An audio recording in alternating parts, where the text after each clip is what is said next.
do it at an institution where they're actually interested in supporting this activity. Okay, so for us, the Turing Institute was a no-brainer in some sense because of the topic of the program.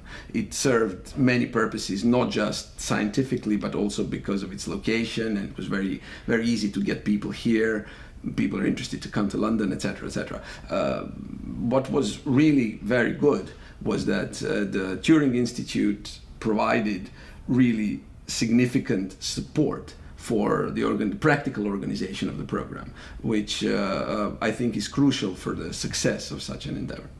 Yes, I mean, I think it's completely important that you have someone from the home institution, not just a researcher based in the same city, but someone interested in the home institution or host institution that's pushing people across the institution so that things actually happen, right? So accommodation is actually booked, you actually get the rooms booked, the auditorium booked, or anything that you need, catering, all these things need to be sorted out. I mean, it's a non-trivial task, and having someone competent and also very interested in making things work is very, very important.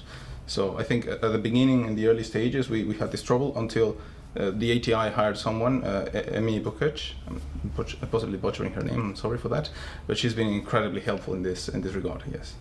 I should say that the INI also, the communication between INI and the institution where the program is in is very important.